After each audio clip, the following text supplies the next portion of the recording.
en avez assez de vous faire plumer par les impôts et que vous souhaitiez vivre mieux en payant moins, cette vidéo est faite pour vous. De plus en plus de personnes cherchent à quitter la France à la recherche du lieu idéal. Mais où est-ce le mieux? Avant tout, je tiens à préciser que cette vidéo s'adresse aux personnes qui travaillent à distance ou possèdent une entreprise en ligne, ou si c'est votre objectif, bien entendu. Aujourd'hui, je vous présente 6 des meilleures résidences fiscales pour que vous puissiez optimiser au maximum. Nous parlerons des impôts, des exigences, du coût de la vie et je vous révélerai ce que personne ne vous dit sur chaque destination. C'est un petit pays entre l'Espagne et la France avec 80 000 habitants, connu pour ses montagnes, le ski, ses magasins. Vous avez deux options. L'option active, vivre plus de 183 jours par an, créer une entreprise et déposer 50 000 €. Vous pouvez éviter ce dépôt si vous avez un diplôme universitaire et exercer une profession indépendante, mais les places sont très limitées dans cette catégorie. L'option passive, investir 600 000 € dans le pays et y vivre au moins 90 jours par an. De plus, le catalan sera exigé à partir de 2026.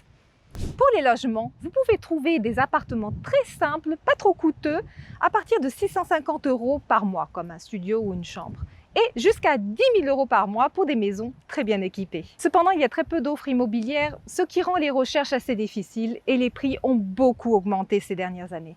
Pour les déplacements, vous aurez besoin d'une voiture même s'il y a 2 compagnies de bus, des taxis et des vélos électriques. Pour vous donner une idée de l'économie du pays, le salaire minimum en Andorre est de 1 447,33 € par mois. Andorre est parfait pour le ski, la randonnée, la nature. La sécurité est très élevée. Le climat est froid en hiver, frais en été. Donc si vous aimez la plage, ce n'est pas l'endroit idéal pour vous.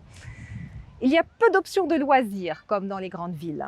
Il n'y a pas d'aéroport international, mais la Seu d'Urgell a maintenant 2 liaisons avec Madrid, Palma de Mallorca. Sinon, l'aéroport de Barcelona est à environ 2 heures en voiture et Toulouse est aussi assez proche. L'impôt à taux fixe est de 10%. Les règles CFC, contrôle fiscal des sociétés étrangères depuis 2024, compliquent les opérations avec des entreprises étrangères. Il est impossible d'utiliser Stripe ni PayPal. Il y a beaucoup de bureaucratie, des vérifications assez fastidieuses. Il n'y a pas de traité avec les États-Unis, donc c'est un mauvais choix si vous recevez des royalties comme YouTube ou des dividendes. Les structures de type LLC ne permettent pas d'éviter cela, c'est souvent à l'heure. La Bulgarie est un pays du sud-est de l'Europe avec presque 7 millions d'habitants. C'est le moins cher de l'Union européenne. Et beaucoup n'y pensent pas au départ, mais cela pourrait être leur meilleure option, surtout si vous ne gagnez pas beaucoup. Avec un passeport européen, vous n'avez aucun problème. Vous devez rester 183 jours la première année, puis moins les années suivantes si vous pouvez prouver que la Bulgarie est votre nouveau centre économique vital.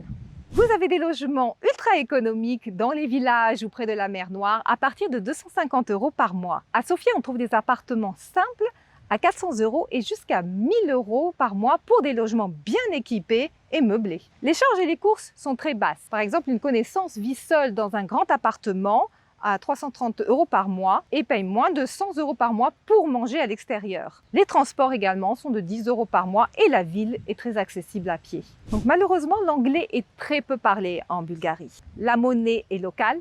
Il y a beaucoup de commerces qui n'acceptent pas la carte. Cependant, dans quelques mois, ils adopteront l'euro. L'ambiance est parfois marquée par la pauvreté et une population plus fermée et réservée. Les salaires sont très bas, le SMIC est à 551 € et beaucoup de personnes âgées travaillent jusqu'à 80 ans. La cuisine traditionnelle est délicieuse et bon marché. Les paysages sont variés, il y a de la verdure, de la montagne, des plages de la mer Noire. Et c'est très bien connecté à l'Europe, il y a des vols directs vers la France à très bas prix. L'endroit est très sûr, probablement plus que Paris ou que Marseille, car très peu touristique. Le climat est continental, avec des hivers froids et été modérés. Les impôts sur les sociétés est à 10%, pouvant descendre jusqu'à 7,5% avec une certaine structuration en tant qu'indépendant.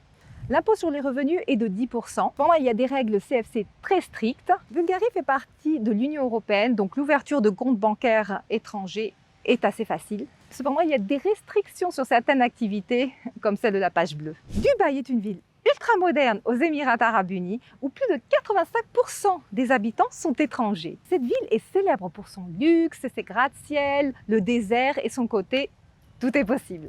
Les exigences pour une résidence fiscale à Dubaï est de créer une entreprise qui vous délivrera un visa. Également, passer au moins 183 jours par an dans le pays. Il n'y a pas de protection par la convention de double imposition. Donc si le fixe détecte un lien, vous ne serez pas protégé même si vous êtes toute l'année à Dubaï. Notez qu'il est très courant de payer plusieurs mois à l'avance ou même l'année entière. Pour vivre confortablement, il faudra au minimum 5 000 € par mois. Vous devez vous déplacer en taxi ou acheter une voiture, ce qui est un coût supplémentaire. Il n'y a pas de salaire minimum officiel. Les locaux sont très souvent mal payés. Il y a des gens très pauvres et d'autres très riches. Dubaï est d'une extrême propreté.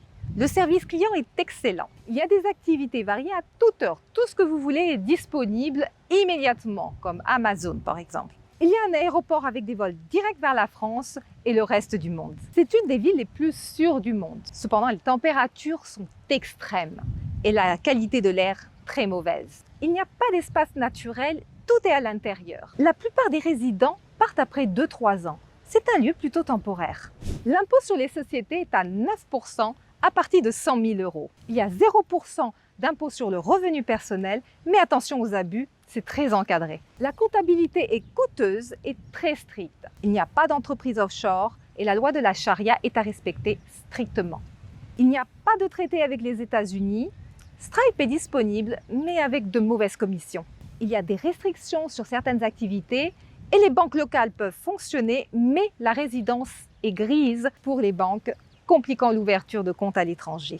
Chypre est une île en Méditerranée avec 1,3 million d'habitants, du soleil presque toute l'année et un rythme de vie qui invite à la détente. Il est situé au sein de l'Union européenne avec des avantages fiscaux très intéressants. Et oui, c'est ce décor magnifique qui m'accompagne dans toutes mes vidéos et je ne pourrais pas être plus ravie. Conditions pour la résidence. J'ai une vidéo où j'explique tout en détail, mais pour vous donner une idée, vous pouvez bénéficier d'un taux d'imposition aussi bas que 2,65%. En tant que résident dans l'Union européenne, il est facile d'ouvrir des comptes bancaires à l'étranger. Les banques locales sont moyennes, mais elles protègent jusqu'à 100 000 € et vous pouvez devenir résident fiscal en seulement 60 jours. Le coût de la vie peut beaucoup varier selon la région et le style de vie. Ce n'est pas pareil de vivre à Limassol que dans un petit village près de Paphos ou dans l'intérieur de Nicosie. Ce n'est pas très différent de la France et le salaire minimum interprofessionnel est de 1 038 € par mois. Les infrastructures, comme les routes et les trottoirs, ne sont pas très modernes. Et Chypre n'est pas très digitalisée, même si cela s'améliore. Pour vous déplacer sur l'île, vous avez plusieurs bus, mais ils ne sont ni ponctuels ni efficaces. Donc vous finirez par louer ou acheter une voiture. Les plages sont magnifiques. Et vous avez des vols directs vers Paris d'environ 4h30. La sécurité ici est très élevée. Le climat est méditerranéen avec les hivers doux et les étés chauds. Tout le monde parle parfaitement anglais, ce qui est motivant pour progresser. Paraguay est au centre de l'Amérique du Sud avec plus de 7 millions d'habitants. C'est un pays à la mode pour obtenir la résidence fiscale avec des impôts très bas. Vous pouvez facilement devenir résident fiscal, mais je vois peu de clients souhaitant réellement y vivre. C'est très éloigné de tout. Vous n'êtes pas protégé fiscalement par la convention de double imposition avec la France. On entend beaucoup de choses erronées sur le fait d'y rester seulement un jour. Ne songez pas à y rester 5 mois en France car si votre résidence est contestée, vous n'aurez aucun recours. Vous pouvez trouver un appartement correct pour 400 € et de 500 à 600 € pour un appartement dans une bonne zone. Le menu du jour en ville est de 6 €. Pour faire vos courses au supermarché, vous dépenserez à peu près entre 200 et 300 € par mois. Le salaire moyen au Paraguay est de 322,61 €. Les locaux vivent avec seulement 500 € d'après ce qu'on a vu sur les réseaux sociaux. Cependant, la sécurité est faible dans certaines zones, surtout hors ville. Les transports publics sont lamentables. Vous aurez pratiquement besoin d'une voiture. Il y a beaucoup de coupures d'électricité ou d'eau, et j'ai vu cela en fait dans beaucoup de commentaires. La santé est assez précaire là-bas. Cependant, c'est calme et relax, et la nature est très présente, et les gens locaux très accueillants. Le climat est tropical, avec beaucoup de pluie en été. Il n'y a pas d'impôt sur les revenus à l'étranger. Les revenus locaux sont taxés à 10% et la banque locale est très mauvaise, ce qui est une mauvaise option pour ouvrir des comptes à l'étranger. Panama est situé entre l'Amérique du Nord et l'Amérique du Sud. Ce pays est célèbre pour son canal, son climat tropical et son système financier. L'option la moins chère est de créer une entreprise et de vous y employer. Mais il existe aussi des options plus rapides avec investissement immobilier ou dépôt bancaire d'environ 300 000 $. Vous avez des zones très économiques de 600 € jusqu'à 2 000 ou 3 000 € dans des bonnes zones. Le transport est bon marché, les bus coûte quelques centimes, les taxis sont affordables, mais vous aurez sûrement besoin d'une voiture. En général, le budget mensuel pour les courses d'une personne varie entre 200 et 350 euros. Et pour mener une vie confortable, il vous faudrait environ entre 2500 et 3000 euros. Le salaire minimum est de 341,12 $. L'économie est basée sur le dollar et Panama est très proche de Miami. Le service client est médiocre et le professionnalisme minimal. Les transports publics sont lamentables, vous aurez presque besoin d'une voiture et le piéton n'a aucune valeur. La santé publique est très précaire, donc la meilleure option serait d'avoir une assurance en privé. Tout le monde parle espagnol, donc cela peut compliquer la communication. La sécurité est plus élevée qu'à Paris ou à Marseille. Et c'est un endroit plutôt calme, relax, avec la nature, des plages, jungles et gratte-ciel. Et les locaux sont très accueillants. Le climat est tropical avec beaucoup de pluie. Et il y a des vols directs depuis Paris. Et l'avantage aussi, c'est qu'il y a des vols directs depuis Paris. Vous ne payez pas d'impôt sur les revenus générés dans le pays, ni entreprises, ni personnes physiques. Les banques normales sont interdites d'opérer dans certains endroits comme l'Union européenne. C'est une des pires options de résidence pour ouvrir des banques à l'étranger. Si vous souhaitez franchir le pas, prenez rendez-vous avec Jordi Farras et notre équipe. On vous guidera dans tout le processus pour que vous choisissiez la meilleure option. On se retrouve dans une autre vidéo. Ciao!